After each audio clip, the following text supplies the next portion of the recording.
Hello everyone, let's have ourselves a chat.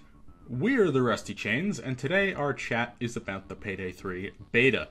More specifically, about how we feel now that it has completed.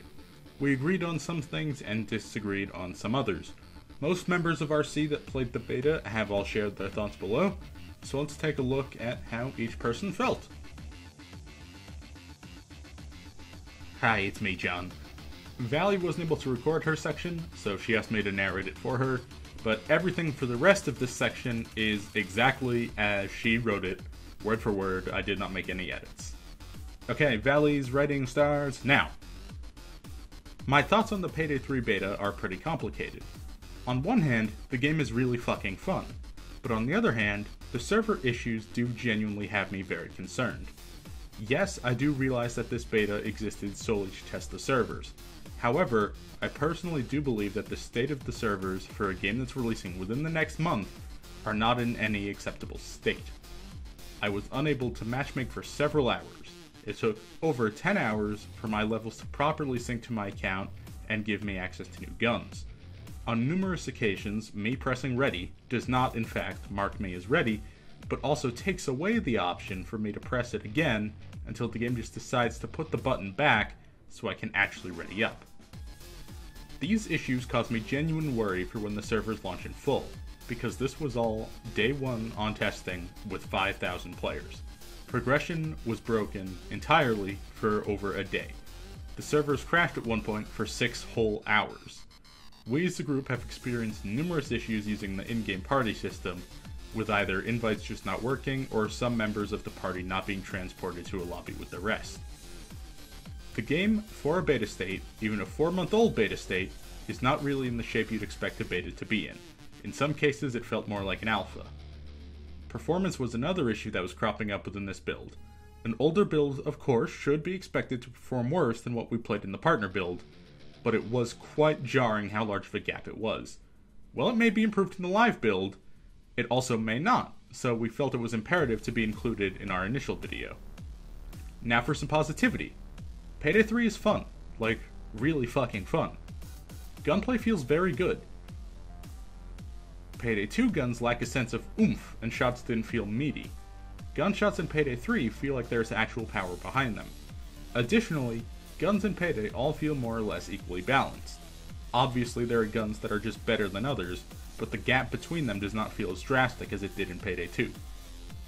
Stealth is more fun, with it not being trapped into a binary system. Stealth being in phases allows for the player to be able to grab victory from the grasp of defeat. I think separating the map into 3 sections, public, secure, and private, is also a good change, and you can even use them to your advantage, such as getting caught in a private area, playing dumb and letting a guard escort you outside, all while you nab a keycard from him to use later. That's a really cool thing to be able to do, even if it will only work 1 time per guard per player. The gadgets in Payday 3 are also a lot of fun. Being able to toss a portable camera on a guard and have a mobile camera is really cool, and I even got some niche use in Loud to make sure my go-to escape route is not about to lead me into a bulldozer or a shield in his army. My only real complaint with gadgets is that their throw range feels a little bit too short, and there's no Loud-centric ones. Throwables in Payday 3 also feel good.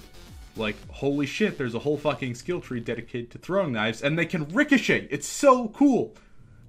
Flashbangs let you take a cop as a shield to get an on-the-fly method of cover. Ultimately, all my concerns for Payday 3 really boil down to the servers. With the amount of effort and work involved in making servers work properly, as well as being maintained, the current state of them has me genuinely really worried about how the game will be on launch. As if they're in a bad state, that game will be genuinely killed.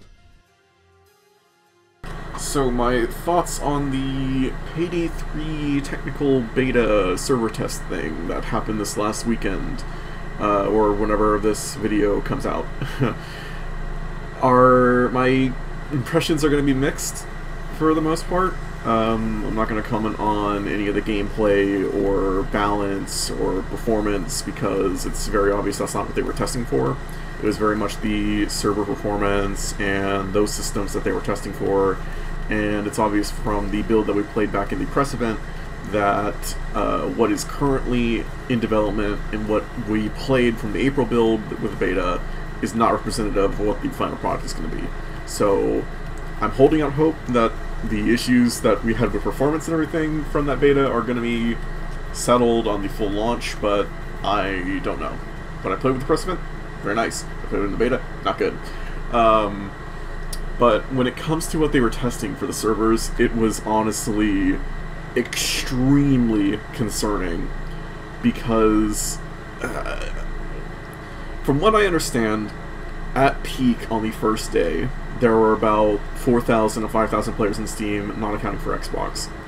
The fact that with that amount of players, things like progression and parties just did not work in a co-op shooter, in a co-op horde shooter-esque whatever, is extremely, extremely concerning. This should not be an issue.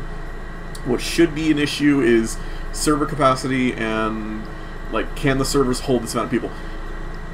The fact that it had such a low player base, and it was struggling to maintain basic systems, is extremely concerning, and I really, really am not, I'm really concerned about how this is going to go forward with the always online features.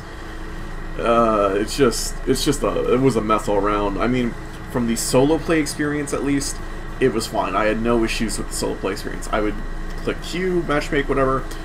Never had an issue with that. I would get into a lobby, no problem. But the fact that your co-op shooter designed around having a group of people to play with, just that feature doesn't work, that was upsetting. That was incredibly, incredibly upsetting and annoying. So I'm hoping that they can get this fixed within a month, because, I don't know, that's just really, really irks me that it took 2 days into this beta to get leveling settled and to get basic party functionality fixed. I mean, what happens on come full launch and one of these issues goes down, and say it's like a big weekend or something, and cool, now we're down for potentially 3 to 4 days with no fix, and we can't do anything. We can't play the game like normal because it just does not work, when this really should not be an issue had they not chosen to do always online and this server-based stuff. Like, I don't know. It's just a real mess. I'm hoping they can get this fixed. I have a little bit of confidence in Overkill that they can get it done, but I need them to put in the extra work. My thoughts on the beta are mixed, to say the least. When it worked, it's great. In particular, we got to sink our teeth into the stealth mechanics a bit more. I loved playing with some of the other partners and seeing a stealth run come together. However, there were some balance issues and quality of life things I'd like to see addressed. I obviously know this isn't the final build, and these things have all changed since April, but it can't hurt to reiterate. Firstly, we need to discuss SMGs. The PC-9 is an okay alternative to the starting rifle, but beyond that, it just isn't very good. The preset Live SMG is essentially useless. Even with stacks of edge, once the heavily armored cops arrive, it'll take a full mag to put up a kill. This SMG in this build is in the running for the worst gun in the entire Payday series. I'm not kidding. I think SMGs might benefit from moving back into the secondary slot like the previous games, but even then, they're still not on par with the pistols from this build. SMGs need a lot of help to approach viability in the slightest. Another bit of balance I'd like would be to swap it so when you trade hostages between assaults, they reward armor plates instead of medkits, or at least give you the choice. Health is significantly less valuable in Payday 3 than armor is, and one bullet will take out all the benefits of a medkit if you don't have any armor. It just feels like a smarter use to spend hostages in negotiations or on custody trades than it is to give them up for a useless resource. A minor quality of life thing I want to see is an indicator of which interactions are a tap and which are a hold. That just isn't really clear right now. I would also like it if throwables that you can retrieve, so in this case just throwing knives, were highlighted from anywhere on the map like in Payday 2. Right now they're absurdly hard to find and retrieve, especially if they ricochet. Second big quality of life improvement would be the weapon stat UI. Payday 2 launched with unhelpful bar graphs that didn't give any numbers or information, but that was eventually changed to the raw stats. Payday 3 has now reverted back to those same stupid bars, not nearly as useful. Now, at the risk of sounding like a broken record, we need to discuss the elephant in the room. The servers were clearly not ready for this beta test. I got a lot of flack for it when I made the video about the servers last week, so let me be as clear as I possibly can. I understand that this was a technical test of the beta. I understand we were told things were not going to be working correctly all the time. With that said, the beta launching in the condition where half the game's core systems, matchmaking and character progression, were just not functional is a really bad look. They do not have a long time to get these things working. This game is out in barely over a month. It took them days to get these things functioning for the beta. I was also told by Starbreeze that the reason things took so long to fix was because a large amount of staff was on vacation. At that point, I have to question the decision-making in scheduling the first, and as far as we know, only beta for a major product release while most of the staff is gone. The state of the server significantly reduced my enjoyment of the beta, to the point where I just uninstalled it and gave up for a few days before progression came back. I'm also now just a lot more worried about the game launching than I was previously. These servers buckled under 5,000 players and never actually fully recovered. What happens when we get hundreds of thousands of purchases or Game Pass users on day one? How long will the always online game be down? After how this beta was handled, I don't have nearly as much faith in Starbreeze to be able to react effectively in a quick manner. And with the end of my segment, that covers all our thoughts on this beta. Did you agree or disagree with any of us? Let us know how you feel in the comments below, and make sure to subscribe for more Payday 3 coverage. I promise it won't all be this negative. Until next time, don't forget to spread the happy and stay rusty.